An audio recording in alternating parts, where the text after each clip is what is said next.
capacidade de dosar o teu tempo, você não tem outras modalidades artísticas, nem outras, enfim, práticas sociais, esferas do vida social. Da mesma maneira, o espaço. Né? Se vocês estariam aí parados me vendo enquanto filme, né? Se eu sou um objeto numa exposição, vocês estariam dando uma volta, indo ali, voltando, enfim, vocês teriam a possibilidade de me ver de uma distância de outra e de se deslocar, né, ao longo do espaço que vocês têm para poder estar em contato comigo e com outras coisas que estariam acontecendo no espaço de uma exposição. Então, isso não é uma coisa qualquer, quer dizer, isso delimita a possibilidade de uma série de coisas acontecerem durante uma exposição que não acontecem, por exemplo, com tanta frequência, nem tanto poder, durante uma apresentação de uma peça teatral, um evento musical, né? Enfim, então que até nos ajuda a aproximar a exposição de arte, especialmente em centros culturais,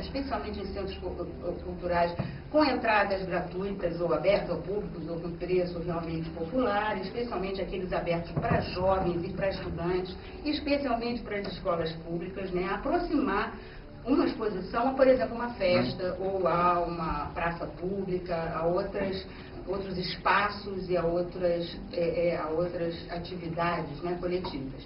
Então, bom, então eu parto disso, né, eu parto da singularidade da experiência da exposição como experiência social frente a outras experiências artísticas e passo da proximidade dessa experiência em relação a outras experiências coletivas, lúdicas, enfim, que são importantes para a vida e sociedade, né? Então, dito isto, não sei quanto tempo me resta, mas eu vou de 4 em 4 minutos, vou dizer tudo que eu sei de vocês, tudo que eu não sei, também as perguntas mais importantes que eu tenho. É o seguinte, então eu fiz uma etnografia, acompanhei e continuo acompanhando por razões pontuais, mas enfim, a minha questão era o significado dessas exposições, especialmente de arte contemporânea, da chamada arte contemporânea, especialmente para as classes populares, né? E tentei, porque, por uma série de razões, que não é o caso, nem daria tempo da gente tratar, mas uma das constatações que não é minha, né? Uma constatação minha que as pessoas, quer dizer, não existe, se a gente já quebrou teoricamente com a teoria da recepção, na prática a gente produz muitas coisas em arte, né, e também em sociologia da arte, antropologia da arte, baseada nessa ideia de que existe uma pessoa observando uma obra. Tá? Existe esse indivíduo observando uma obra quando o que a gente constata é que a experiência de contato do público com as obras é uma experiência coletiva. Né? Quer dizer, uma experiência que se dá, no mínimo, da pessoa numa sala com um segurança. Então, pois não existe essa situação, tá? Especialmente frente ao que se apresenta hoje como a cenografia, como e mesmo como o que constitui muitas obras, né? Mas mesmo que se a gente pensar naquele modelo mesmo, do cubo branco, a gente não encontra, não é empiricamente observável essa situação de um indivíduo observando uma obra, né? Quer dizer, então, o que a gente tem normalmente são pessoas agrupadas, que já chegam às exposições agregadas, né? Por relações de parentesco, amizade, afeto, compadrio, vizinhança, todas as relações possíveis, né? E elas juntas vão observar obras e fazer um monte de outras coisas que não é observar a obra.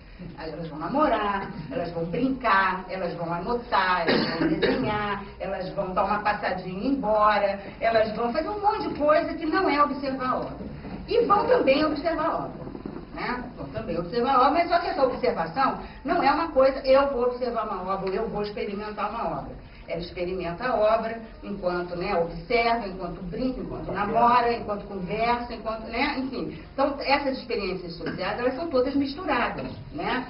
Não há nenhuma delas se dá puramente, né, sozinhas, isoladas, cirurgicamente tiradas, né, da vida social. Elas se dão concomitantemente, né? E isso é importante. Aí eu queria chegar no ponto do qual eu deveria ter partido, porque agora que eu estou vendo que eu não vou conseguir falar letra, não vai dar tempo, mas enfim, eu queria chegar ao seguinte. Eu tenho feito estudos sobre algumas das práticas, né? Tem uma que era que eu queria trazer para vocês, que diz respeito mais diretamente ao conteúdo das obras que são abordadas pelo público, que é a respeito da conversa. A conversa é uma prática social muito difundida, né? Conversar. Independente do conteúdo da conversa, diversos estudos, como há diversos estudos sobre a brincadeira, por exemplo, brincar, uma coisa que é muito importante, que é fundante na experiência, por exemplo, de jovens em exposições, né? Eles brincam todo o tempo, a arte contemporânea é muito presente, a brincadeira, né? Essa prática, é uma prática que demarca fronteiras do grupo, estabelece hierarquias, enfim, é uma prática muito importante, né? Na constituição de grupos e relações sociais. Da mesma maneira, a conversa. A conversa é uma prática social muito difundida, né? Há uma série de, por exemplo, como sociabilidade, quer dizer, conversar por conversar, né? Quer dizer, você conversar, muitas pessoas vão à exposição para conversar, né? Então, o que eu fiz, né? Eu fiquei observando durante algum tempo essas conversas.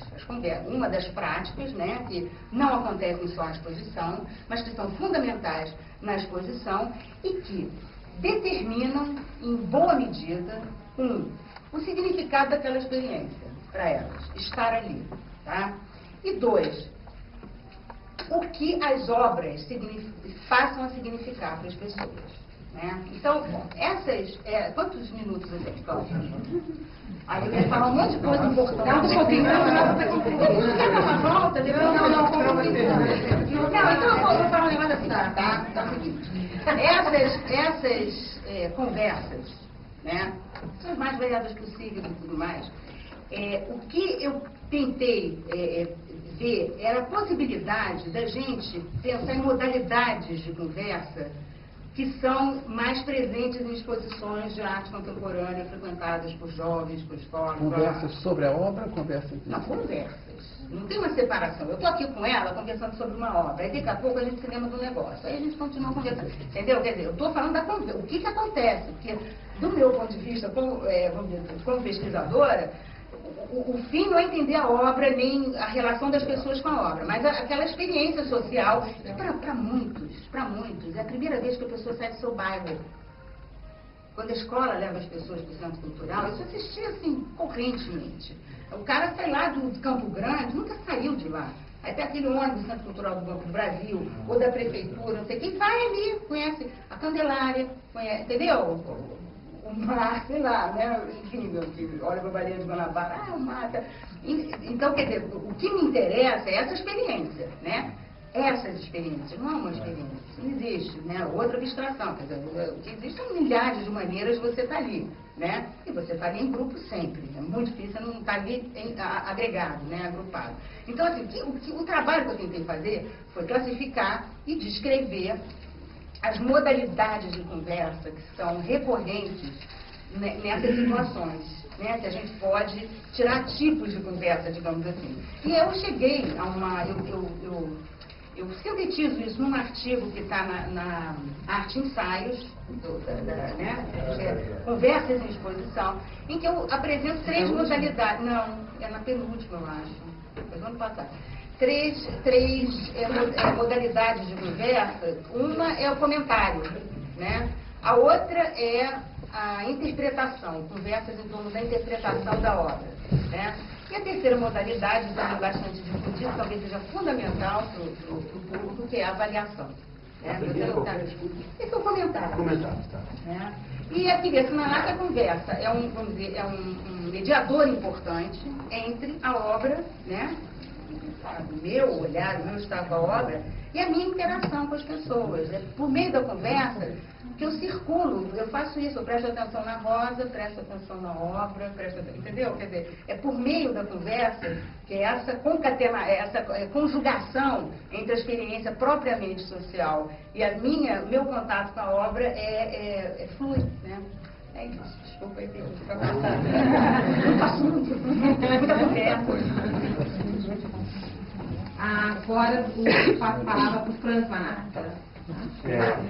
Antes de mais nada, muito obrigado pelo convite, obrigado aos colegas aqui da mesa, aos presentes. Acho que